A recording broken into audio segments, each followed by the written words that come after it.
Хәерле исәмез, хөрмәтле коллегалар, без Шаян ТВ телеканалының 5 еллыгына багышланган матбугат конференциясын башлап җибәрәбез һәм безнең бүгенге кунаклар.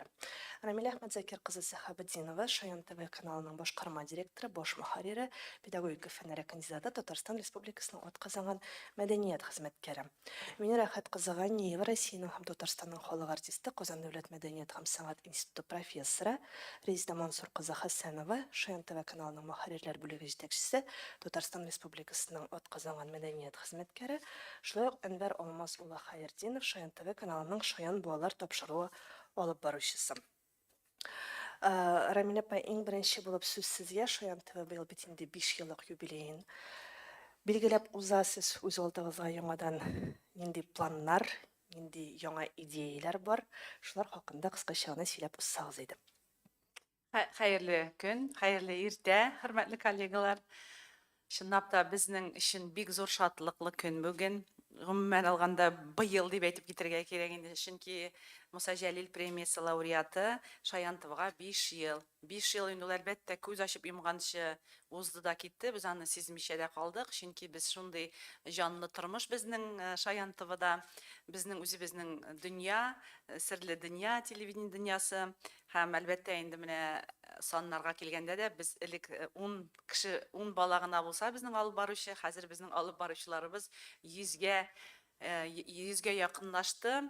Чын мәгънәсендә бу 5 еллык эшчәнлек ул бер караганда бик зур да кебек, бер караганда бик зур да түгел кебек инде. Ни өчен зур дип әйтем китәсем килә, чөнки без 5 ел эчендә шундый зур нәтиҗәләргә ирештек. Республика күләмендә генә түгел, Россия күләмендә дә зур уңышларга ирештек. Әлбәттә, менә бу уңышларда безнең инде бик зур өлеш бар һәм без бик рәхмәтлебез үзебезнең Татарстан Республикасы рәисе Рөстәм Нургали улы Миңнехановка. Чөнки ул 5 ел элек аның ярдәме һәм идеясе белән ачылып китте. Без менә шундый яхшы старт алдык һәм ул безгә 2 елдан соң безгә интервьюлар биргәндә дә әйтеп киткән иде, әле сез әле эшли генә башладыгыз дип, һәм сезнең шундый уңышларыгыз бар дип, ул безне гел канатландырып тора һәм һәрбер очрашуда безнең балаларыбыз белән очрашканда да безгә шундый канатлар куя. Белүемчә, безнең әле видеоролик та бар. Әйдәгез, әлеге видеороликны карап узыйк.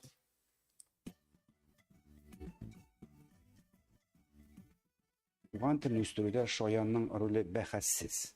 Аңа хәтта ниндидер бәһә дә биреп булмый. Ул шундый зур дәрәҗәдә, менә мин бик рәхмәтлемен әле бу проектның авторларына, әлбәттә инде беренче чиратта Рөстәм Нургали улы Миңнехановка һәм менә шушындай иҗади коллектив тупланган Татарстан Яңа гасыр телевизия компаниясына. Әгәр дә безнең Шаян каналы булмаса, бу тәрбия өлкәсе ниндидер бер бушлыкта калган кебек булыр иде. Балаларга барып җитәргә кирәк, яңа формалар эзләргә кирәк, яңача эшләргә кирәк һәм аларны да безгә тартып, бергәләп үсәргә кирәк. Һәм матур, көчле татар балалары, татар халкын ярата торган балалар белән үстереп үсәргә кирәк.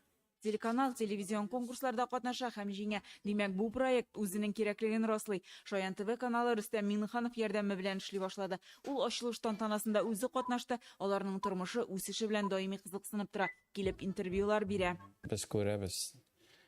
Сез зур хезмәт куясыз. Сез бу уенга түгел, бу профессионал, зур эш, һәм сез аны бик матур итеп эшлисез.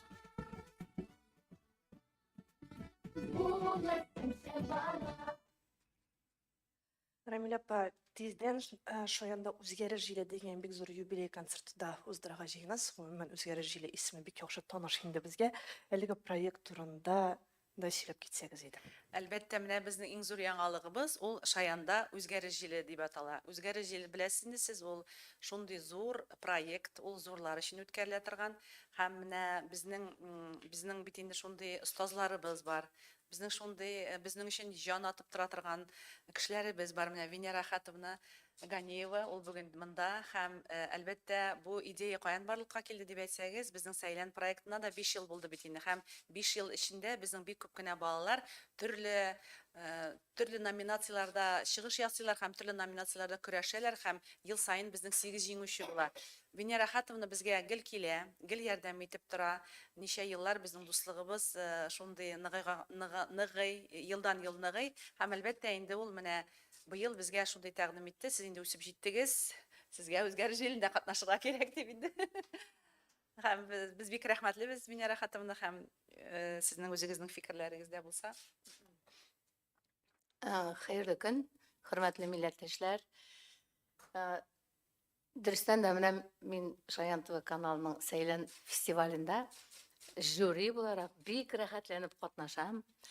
Һәм монда кичергән минем эмоциялар, мондагы минем адреналин, ул мин бу хисләрне бернинди әйтик проект белән дә чагыштыра алмыйм. Менә шул кадәр миңа рәхәт булды. Шушында балаларны карау, тыңлау үземнең коллегаларым белән. Дөрестән дә менә мин әйтәсем килә, безнең җыр сәнгатенең киләчәге бик ышанычлы кулларда дип. Менә Шаян ТВ каналында бик бихисап бит инде бәйгеләр, конкурслар, фестивальләр уза. Һәм монда кечкенә яшьтән алып балаларны шул кадәр тәрбиялиләр, шул кадәр үстерәләр һәм алар менә ниһаять безнең үзгәреш җиленә дә катнашырлык итеп үсеп җиттеләр. Һәм бу дөрестән дә бу минемчә менә бу 26-сында буласы чара, ул күпләрегез өчен ачыш була, ачыш. Һәм ачыш була, чөнки бу менә беренче тапкыр узачак инде. Моңа без бик диккать белән әзерләндек, шул кадәрле кастинглар уздырып, балаларны инде берничә тапкыр тыңлап, карап аларны һәм менә инандык, дөрестән дә безнең балалар бик талантлы икән. Һәм монда инде безнең Шаян ТВ каналының менә Марат Гутович әйтеп китте, дөрестән дә моңа бәя биреп булмый. Бу уникаль проект булачак. Һәм мин уйлыйм, менә 26-сы барысы да күрерләр инде безнең. Әлбәттә менә концерт безнең 26 ноябрь булачак һәм Муса Җәлил исемендәге Татар дәүләт академия опера һәм балет театры белән бергә без эшлибез. Аларга да рәхмәтебезне белдерәбез. Һәм әлбәттә инде аны телевизион экраннарда без ТНВ каналыннан 16 декабрь көнне 14 сәгатьтә карый алсак, Шаян ТВ каналында біз аны 17 декабрь көнне 17 сәгатьтә карый алабыз. Промо-роликны да карап узыйга әле, кыска гына Монда промо-ролик менә бар. балалар, монда гомумән икенче яктан күренәчәкләр бит. Икенче яктан. Аларга тәкъдим иткәч, ошо үзгәреш җилендәге безнең төп проектның аранжировкаларына кушылып җырлыйсыз дигән, анда бит безнең тере симфон джаз оркестрга ясалган аранжировкалар, улы шәхесләр, улы артистлар өчен. Һәм алар шул кадәр канатландылар. Һәм инде менә шушы конкурс вакытында мин күреп тордым, алар менә үзләренең шул кадәрле яхшы хис иттеләр бу жанрда. Шаккатырлык булды. Без менә коллегаларыбыз белән инде шатланып утырдык алар өчен. Аларның кылануларына, аларның движухаларына дип әйтгәндә, менә үзләр әйтәләр бит, ничек әйтәләр, үзләренең нәендә хис иттеләр, как в своем котле. Әйтәләр бит. Үзләренең Казаннарында, тагын нәрсә әйтәсем килә. Ничә, яра, аннары фикерләрем тагын туплармын әле. Фикерләрне яңадан әйтеп бетерерсез. Әйдәгез, кыска гына роликны да карап алыйк. Шаян ТВның 5 еллыгына багышланган грандиоз тамаша. Татар дөньясының уникаль заманча проекты Шаян ТВ балалары катнашында. Seylem Festivali җиңүчеләре эстрада артистлары белән бергә зур сәхнәдә. Шоянда үзгәреш җиле. Шоян ТВ һәм Муса Җәлил исемендәге Татар Академия опера һәм балет театры тәкъдим итә. Bizdən Яңа гасыр һәм Шоян ТВ каналларында. Резиде сүз сиңа, менә Сейлен проекты ул бит инде ничә еллар дәвамында бара, ничә проект инде узды һәм әлеге концертка әзерлек бүгенге көндә ничек бара, нинди этапта һәм тамашачылар нинди уникаль әйбер күрәчәкләр. Хәерле иртә барчагызга да. Чыннан да безнең өчен бик зур бәйрәм, без моңа бик әзерләнәбез. Шаян ТВда үзгәреш җиле исеме ул очраклы гына түгел. Чөнки безнең каналыбыз ул һәрвакыт үзгәрештә. Ул һәрвакыт нәрсәдер уйлап таба, ул һәрвакыт ниндер дулкында. Һәм шуңа күрә безнең быелгы үзгәрешебез дә нәкъ менә шушы үзгәреш җиле белән бәйле. Беренчедән әйтеп китәсе килә, безнең концертыбыз ул 5 еллык нәтиҗәбез иң беренче чиратта. Анда безнең балаларыбыз чыгыш ясаячак, анда безнең күрсәтеләчәк иң матур, иң яраткан алып баручыларыбыз, блогерларыбыз һәм инде әлбәттә безнең яраткан җырчыларыбыз. Быел безнең Сейлән 5нче тапкыр үткәрелде юбилей сезонында һәм инде концертыбызның беренче өлешендә безнең 5нче сезонда катнашкан Сейлән балалары катнашачак. Һәм инде безнең 5 клип булачак, булачак җырында җиңгән җырларны тәкъдим итү булачак. Һәм без шушы матур иттереп шушы өлешне үткәргәннән соң, икенче өлештә инде 4 ел дәвамында Сейлән фестивалендә җиңгән балалар белән үзгәреш җилендәге булган җырларны җырлаячакбыз. Хәзерге вакытта балалар бик көтәләр. Бу көнне алар өчен бу чыннан да туган көн булачак. Без инде берничә ай дәвамында алар белән очрашабыз һәм алар безнең инде болай да гаиләдә иде. Хәзерге вакытта инде алар чын безнең гаилә әгъзаларыбыз, аларга безгә килергә рәхәт, безгә аларга күрергә рәхәт. Һәм инде әлбәттә шушы 26-сы көнне алар үзләренең сәләтләрен күрсәтерләр дигән өметтә. 5 ел дәвамында безнең Сейлән булды. 4 ел сезонда катнашкан балалар, алар инде хәзер үстеләр. Кайберләре безгә килгәннәр иде, алар 8 яшьлек балалар, хәзер инде бездән дә озынрак булып, бездән дә инде матуррак булып, һәрвакыттагыча шат күңелле балалар. Кайвакытта күрәбез аларның үскәннәрен һәм шаккатабыз. Ничек шушы кечкенә генә балабыз иде, хәтта татар телен камил белмәгән балалар килделәр.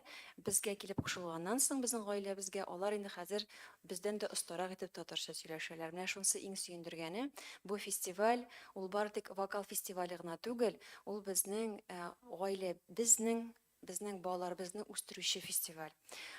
Без үзенә карата татар элитасын үстерәбез дисәк тә, бу зурдан әйтү булмас, чөнки чыннан да балаларыбыз алар килеп шушы мөхиткә киләләр, тартыла башлыйлар, камилләшә башлыйлар һәм инде аларның күрүен безгә бик сөенечле, алар үсәләр дигән сүз. Безнең балаларыбыз үсәләр һәм һәрвакыттагыча безне алга таба да Шаян ТВны гына түгел, инде безнең татар балаларын да бик яхшы дәрәҗәдә күрсәтерләр дип уйлыйм.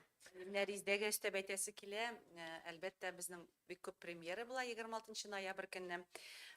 Безнең балачак җыры дигән проектны без эшлибез. Татарстан Республикасы Дәүләт Советы рәисе урынбасары, комиссия җитәкчесе, ул Татарстан Республикасында яшәүче халыклар вәкилләренең туган телләрен саклау, үстерү мәсьәләләре комиссиясе җитәкчесе Марат Гытыф улы Әхмәтов безгә бик зур ярдәм итә һәм менә шушы балачак җыры проектының 5 клибын без күрәчәкбез. Чын мәгънәсендә бу балачак җыры проекты ул анда без авторларны табабыз, аранжировкалар ясыйбыз һәм клиплар төшерәбез. Әйтеп китәсем килә, Сейлән җиңүчеләрен безнең 8 ярым финалист һәм 8 җиңүче, менә аларында Марат Гытыф улы Әхмәтов үзе котлаячак, чөнки ул аларга акчалата бүләкләр дә ясый. Һәм әлбәттә безнең әле 40 блогерыбыз бар, яшь алып баручылар. Алар да Марат Гытыф улы Әхмәтовның акчалата премиясенә лаек булдылар. Шуңа күрә менә без бергәләп эшлибез, комиссия белән дә һәм бик күп кенә оешмалар белән дә бик күп шундый ярдәм булганда, әлбәттә инде Шаян тагын да үсәчәк. Бик зур рәхмәт. Тагын шундый бер сорау, менә Шаянда үзгәреш җиле концерты кысаларында, бәлки балалар ниндер жюри әгъзалары булган, я булмаса башка артистлар белән сәхнәгә менәчәкме? Андый вариантлар булган очракта кемнәр алар берничә исемне атып китсәгез Менә иде. безнең хәзерге вакытта Венера Хәтовна Венера Хатындан кала, Венера Хатынның буласын бик без зур аңладык. бүләк. Чөнки безнең балаларыбыз өчен сәхнәгә йолдызлар белән чыгыш ясау ул бик зур үсеш дигән сүз, дәрәҗә алар өчен. Алар барысы да көтәләр. Без кем белән җырларбыз икән дип менә быел инде безнең Венера Хатынна үзенең ризалыгын бирде һәм сәхнәгә бер җырын бүләк итәчәк безгә. Әле миңа шалтыратып сорадылар. Бу минем бит хыялым иде. Сез шаяртасызмы, Рамил апа, юкмы дип әйтәм. Венера Хатовна белән син чыгасың сәхнәгә, Марат дигәч инде. Сез шаяртасыздыр инде дип мине юк, мен әйтәм, шаяртмыйм. Бу чын мәгънәсендә менә аларның хыяллары, балаларның хыяллары тормышка аша. Шулай ук безнең Сәйдә Мөхәммәтҗанова җырлаячак. Менә шундый яшьләр үсеп килә. Димәк, безнең татар мәдәнияты үсә дигән сүз, татар сәнгате үсә дигән сүз. Без аны бергә үстерергә тиеш. Менә шундый безнең күренекле җырчыларыбыз белән. Димәк, Венера Хатыны белән кем сәхнәгә чыга, Марат? Ул Сәйлән фестиваленең 5нче Фамилиясе. стендында җиңүчесе. Башкортстаннан Марат Әхмәтҗан. Нинди җыр белән Венера Хатын? Яратыгыз. Роберт Миннуллинның Резида Ахиярова кейіне язылған бик оптимистик рухта язылған һәм шуны искә алып китәсе килә инде. Менә бүген Роберт Магалимовичның 75 ел тулу уңаеннан концерт та булачак һәм мин бу җырны гомумән бик яратып башкарам бөтен җирдә, чөнки без дөрестән дә яратырга килдек бу дөньяга. Туган җиребезне, туган телебезне, әти-әниләрне, сөйгән ярларыбызны, бу инде һәрбер кеше өчен яшәү девизы булып тора торган җыр һәм сүзләр. Менә балаларның бу фестивальдә катнашу ул дөрестән дә бик зур казаныш дип әйтер идем. Әлбәттә, алар өчен бик зур сынау булачак. Ләкин менә мин конкурста утыргач күрдем, күпме хезмәт куйганнар, аларның остазлары, әти-әниләре аларга рәхмәт әйтәсе килә. Шулай балаларның кечкенә яшьтән сәләтләрен күреп, шушы юнәлештә үстерергә бөтен мөмкинчелекләр тудырганнар өчен рәхмәт аларга. Бу аранжировкаларга кушылып җырлау ул дөрестән дә бик җиңелләрдән түгел, чөнки анда аранжировкада ул җыр теге соул гына түгел, куплет белән кушымта гына түгел, анда төрле вариативный элементлар кертелә. Анда гомумән олылар да кайбер вакытны бу таләпләр белән бик озак кына эшләгәч ирешә алалар, ә монда балалар шулкадәр җиңеллек белән бөтен барьерларны үттеләр дип әйтергә була. Менә шул инде безне, минем коллегалар белән шулкадәр шатландырды менә бу әйберләр. Әйтик инде, бу югары профессионализмны күрсәтә. Буларның укытучылары, остазларының менә шундый югары профессионал остаз булуларында дәлилләде инде менә шу конкурста тыңлау балаларны. Шаян ТВ яңа йолдызлар кабыза. Яңа йолдызлар. Әле менә әйтеп киттегез сездә, Рамила ханым, Марат Гутович та бәясен моны еллар узгач кына без барыбыз да күрербез, инанырбыз.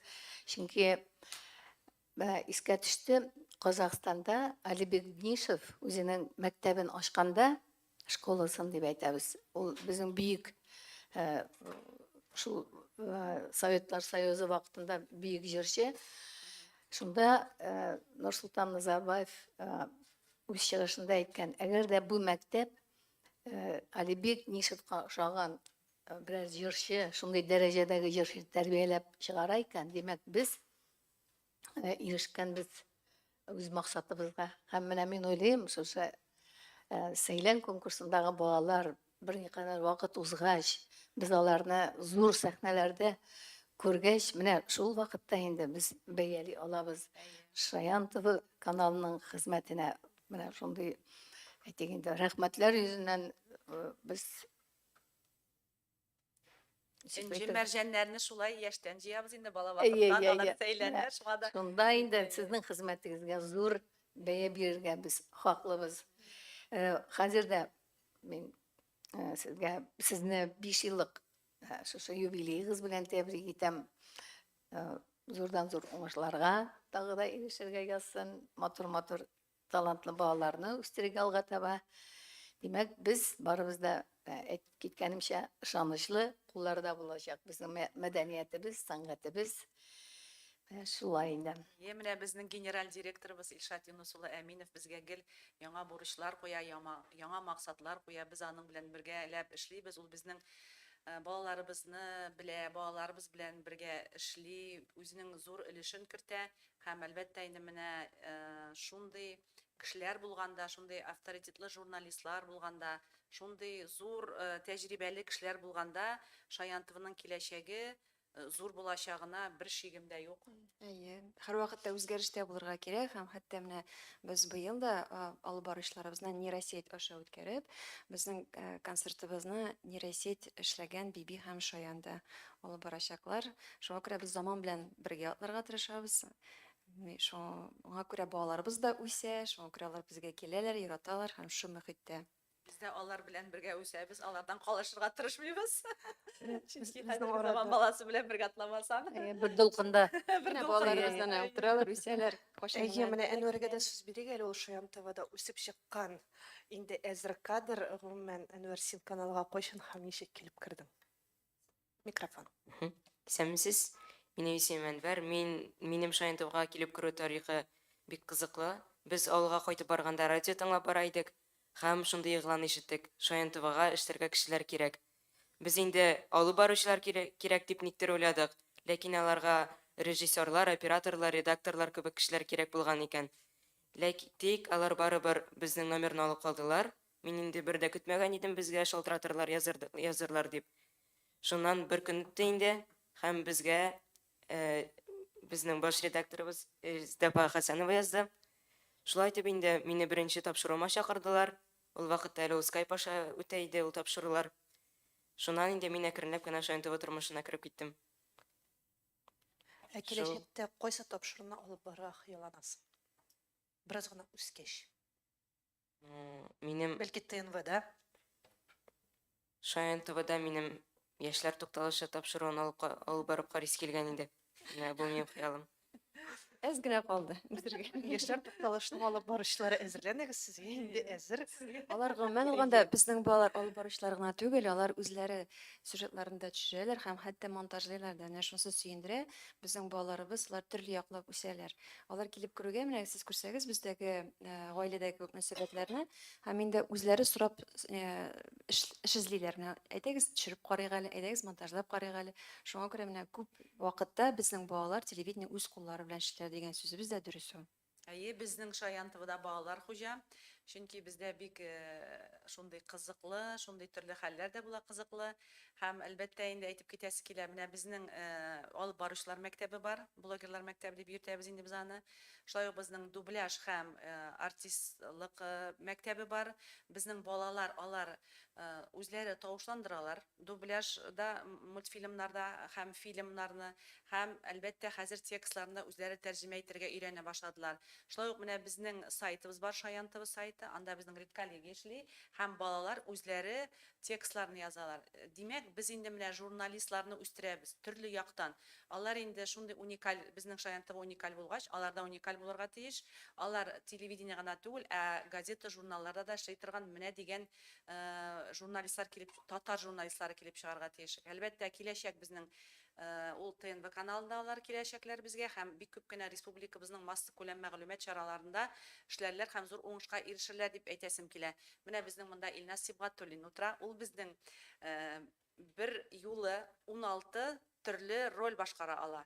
Илназ безнең дубляж студиясының редакторы, режиссеры һәм әлбәттә инде тавышландыручы. Син хәтерләсәң, ничә мультфильм тавышландырдың икән, Илназ, хәтерлисеңме? Микрофон.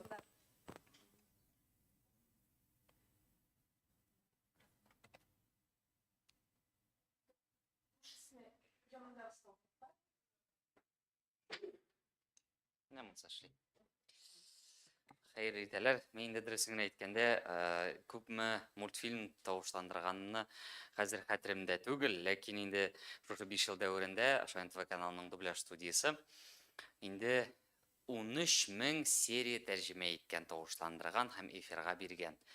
Бу аңлар өчен бу инде телевизион телгә күчерсәк, бу 3000 эфир сәгате була.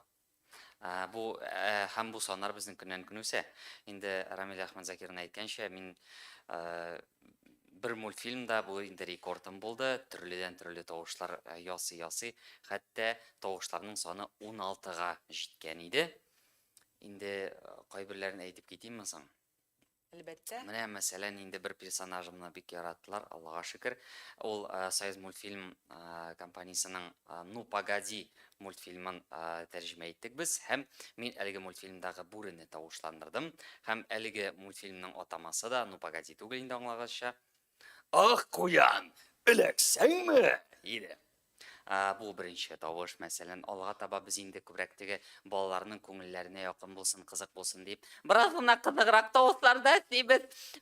Мәсәлән, сез инде барыгыз да белә торган Цилиндр исемле куян Җәндекләр исемле мультфильмда чыкты. Алга таба без китәбез, мәсәлән, инде башка төрле персонажларга. Хөрмәтле дуслар, әйдәгез сезнең белән әдәбият турында сөйләшәбез. Туктале, нинди әдәбият? Бәрәңге утыртырга кирәк. Вакыты җитте бит инде. Гафу итегез, ләкин минем бәрәңге утыртаксым килми. Мин сөйгәнемә мәхәббәт хаты язар идем. Туктагыз инде. Әйдәгез, башта сезнең белән шушы пресс-конференцияны туктатыйк инде. Илназ, синең тавышларың күп төрле. Барысын да сөйли башласаң, пресс-конференция 5 сәгать барачак. Шулай итеп, мультфильмнарда тавышландыра, үзебез сәләтебезне үстек һәм шуны әйтәсем килә, без инде ШНТВ каналын барыбер ул балаларны үстерә торган канал дип әйтәбез һәм шуны әйтергә кирәк, безнең ШНТВның дубляж студиясына килгән балалар да шушы эшне яратып эшлиләр. Үзләре, мәсәлән, хәтта шундый очраклар була, балалар үзләреннән тәкъдим ясыйлар. Менә монда, менә шулай итеп җөмләне без бит инде барыбер олыларчарак фикерлибез. Үзебезчә җөмләне язабыз, тәрҗемә итәбез. Балалар бу җөмләне мин аңламыйм. Балага аңлатасың һәм баланы шуның кадәр оста итеп тәрҗемә итә һәм ул текстка бик уңайлы гына ята. Балалар үсә, балалар килә һәм бу инде безнең елдан-ел үзгәреш нәтиҗәсен мин шунда да күрәм. Балалар килеп тәрҗемә итәргә генә килмиләр, алар текстын да язалар. Алар инде хәзер тавыш режиссеры булам дигән максат белән киләләр. Алай икән. Бик зур рәхмәт. Хөрмәтле коллегалар, сезнең сорауларыгызга да күчик, чөнки 5 сәгать буе пресс-конференция алып бара алмыйбыз без кызганыч. Сорауларыгыз булмаган чакта менә минем Рамил апа сезгә бер генә сорау калды. Сез бик күп мәктәпләр турында сөйләдегез. Балалар килеп анда укый ала, яңа күнекмәләр ала. Аларга кайда мөрәҗәгать итәргә, я булмаса сайттамы берәр заявка тутырыргамы, сезгә шалтыратыргамы, кая мөрәҗәгать итә алалар? Әлбәттә, менә безнең үзебезнең алып баручылар бар бит инде, бик күп алып баручылар, без аларны өйрәтәбез күп очракта. Ләкин ул бит инде үсә баралар, тапшулардан тапшуларга күчә баралар. Без һәрбер балага ачык сайтка мөмкин язырга. Әлбәттә, ШНТВ сайтына язалар. Шулай ук алар почталарында табалар, безнең e-maillарында шунда да язалар. Әлбәттә, кемнең теләге бар, без үстерәбез. Киләчәктә дә мөрәҗәгать итәргә мөмкин. Чөнки без үзебезнең тәрҗемәчеләрне, тәрҗемә ясаучыларны үстермәсәк, үзебезнең тавышландыручыларны, шулай ук аннары блогерларны безнең анда кайнап тора. Аларның килүгә, алар үзләреннән үзләре өйрәнергә, үзләре дә сорый башлыйлар һәм әлбәттә безнең көнебез үткән дә сизмичә калабыз. Менә шушы мәктәпләрнең инде без хәзер күрәбез киләчәген. Менә безнең Әнвәр ул репортажларга да чыга. Ул безнең бик тыйнак егет, үз эшен эшләп сөйләп бетермәде. Әнвәр, син татар журналисты буласың икән, син бик кыю булырга тиеш. Шулай бит телевидениедә гына түгел, ә матбугат чарасында да. Һәм әлбәттә кыю журналистлар бездә үсә. Кемдер тели икән мәктәпкә, рәхим итегез. Әлбәттә, без аларны сайлап алабыз. Кемнең язу теләге бар, кемнең чыгыш ясау теләге бар. Карап, без алар белән киләчәктә эшлибез. Рәхмәт. Тагын бер сорау микрофонга. Слышно, да? Исәнмесез. Концертта ничә кеше катнаша? Балалар, артистлар? Безнең бик күп кеше катнаша концертта. Ул 1000гә якын дип әйтергә мөмкиндер бәлки. Чөнки без анда актив балаларны тамашачы буларак та чакырдык. Бик безнең сәләт оешмасы балаларны чакырдык. Апуш театры белән без бик тыгыз элемтәдәйме. Без аннары бик күп кенә балалар оешмалар белән эшлибез. Адымнар мәктәбеннән балаларны чакырдык. Ә сәхнәдә инде әлбәттә безнең бик күп дорога из города дигән без бик зур театр белән бергә эшлибез. Менә алар безнең катнаша һәм әлбәттә 8 безнең сәйлән җиңүчесе җырлый, ә икенче бүлектә безнең 13 бала җырлый. Димәк инде менә 300дәгә якын бала сәхнәдә булачак дигән диюбәтүем бер дә ялгыш булмаячак. Чөнки анда төркемнәр дә була, бию төркемнәре дә, җыр төркемнәре дә, балалар үзләренә чыгыш ясамыйлар, аларның дуэт белән җырлаучылар да бар. Шуңа күрә безнең шоугыр киләчәк анда бала. Әйе, безнең менә мәсәлән Батыр егетләребез дигән шундый Эльвира Сәләхова җитәкчелегендә Батыр егетләр дигән төркем бар. Алар да киләләр, алар безнең сәйлән җиңүчесе белән бергә җырлыйлар. Шулай ук Чаллыдан Мизгел җыр театры килә. Бик шундый яхшы менә сәхнәдә опера һәм балет театры сәхнәсенә чыгыш ясау, ул һәркемгә дә тәтеми. Менә шаянлыларга быел ул шундый зур бәхет. Без аны 5 ел хыялланган идек. Венера Хәтүмнәгә тагын бер бик зур рәхмәт һәм әлбәттә инде бик зур бәхет. Шул бәхетнең очкыннарын сез күрәчәксез һәм безнең ТНВ каналында, шулай ук Шаян ТВ каналларында. Бу проектны мин уникаль проект дип әйтер идем. Монда уникальлыгы нәрсәдә, монда безнең балалар менә элеккеге борынгы җырларга ясалган аранжировкаларга кушылып җырлаячаклар. Монда шулай ук менә буыннарның Буыннар чылбыры чылбыры өзелмәвен күрсәтә. Мин моны бер интервьюда әйткән идем. Монда галәмдә 2 космик корабльнең стыковкасы дип әйтер идем менә. Шундый матур төз, матур бит име? Бик матур. Галәм. Шаян, галәм, Галәм. йолдызлар. Ничек? Матур һәм татарча. Татар заманча, горур һәм татарча. Рамиля яңа девиз уйлап тапты уже. Шунда ук. Онлайн режимда хөрмәтле коллегалар, тагын сорауларыгыз булса рәхим итеп, безнең бераз гына вакыт калып бара. Микрофон. Бәйрәмнең мәгънәсен бер 10 җөмлә белән генә русча бирсәгез, рус телле яңалыклар өчен ГТРКга. Резидә, сез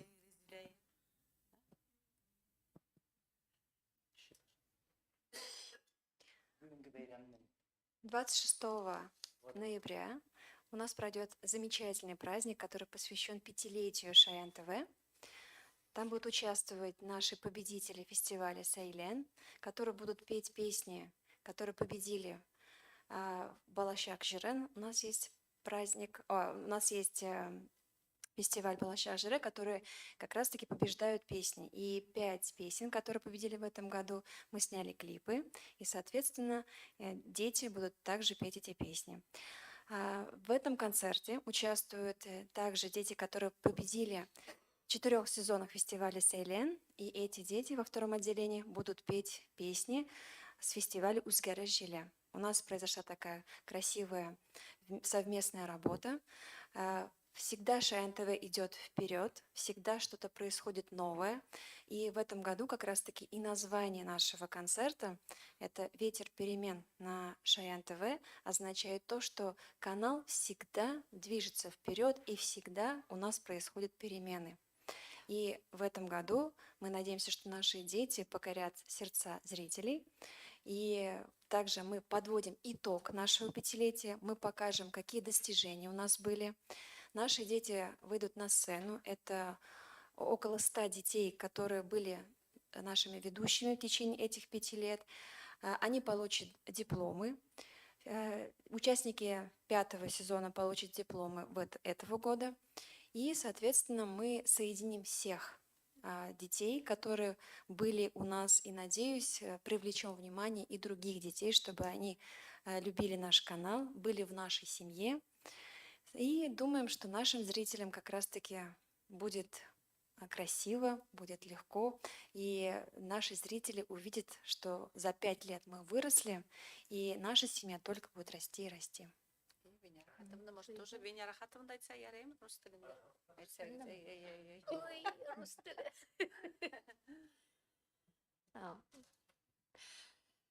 Что можно сказать? Действительно, я рада, что уделяется огромное внимание развитию наших детей.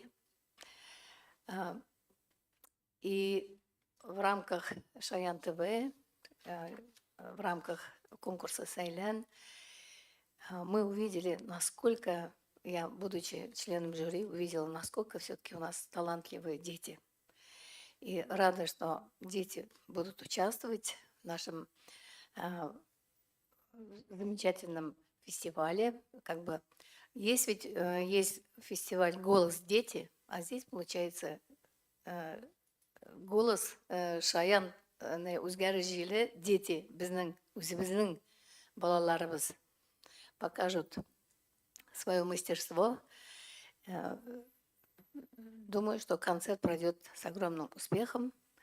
И это открывается, в принципе, новые горизонты для того, чтобы свой творческий потенциал притворять в жизнь и у участников, и также у педагогов, наставников наших детишек. Менә шулай мин урысча бик әлләни мастер түгел. И мы хотим еще раз спасибо сказать, что наши дети, победители фестиваля Сайлян, получат денежную премию. При Марат Готович Ахметов у нас как раз-таки возглавляет комиссию, и он подарил эти денежные наши премии нашим детям. Это здорово. Тагын сорауларыгыз булса, хөрмәтле коллегалар, рәхим итеп, әлбәттә. Русский можно спросить? Конечно. Можно. Говорили о том, что концерт называется «Ветер перемен», потому что Шаян ТВ всегда идет вперед. А есть какие-то конкретные новые проекты, которые вот вы уже задумали и планируете осуществлять? Вам на русском нужно ответить? Да, пожалуйста, для русскоязычного СМИ. Каждый год мы всегда создаем новые проекты. И в этом году мы как раз направили наше внимание на интернет-проекты, потому что YouTube-канал, он совершенно в другом формате. И, соответственно, мы начали работать на ту аудиторию, которая живет именно в сетях. И есть очень интересные проекты, которые уже полюбились нашим зрителям не только именно на канале, но еще и YouTube-каналах и также в соцсетях. Есть у нас, например, «Кырыклы жырчылар». Это замечательный проект, который дети как раз-таки поют и учат вместе с этими героями. Также есть Соннар, да, где у нас? Шаян Соннар, которые тоже дети учатся считать, например. И у нас есть интересные проекты, как для тех, кто постарше немножко. Вот можете, кстати, зайти на наш YouTube-канал и посмотреть. Вот у нас замечательные проекты, которые собирают очень много просмотров. Я думаю, что понравится и детям, и маленьким, и средним, и старшим. Хотим... Да, Кильда Китти Шоу, например, у нас есть такой канал, такая программа, которая посвящена постарше. И, соответственно, наши дети, которые приходят к нам, мы спрашиваем мнение, у нас есть свои чаты, у нас даже вот есть в телеграм-канале Бирбишны. Дети сами как раз-таки ставят оценки этим проектам, сами участвуют в этих проектах, и как раз-таки мы с ними вместе работаем. Спасибо. Шаян ТВ белән бул. Телне саклау менә безнең юл. Уңышлар сезгә рәхмәт. Бик зур рәхмәт. Димәк, 26 ноябрь көнне опера һәм балет театрында әле концертны уздыруда сезгә бик зур уңышлар һәм яңа очрашуларга кадәр. Амин. Рәхмәт. Рәхмәт барыгызга да.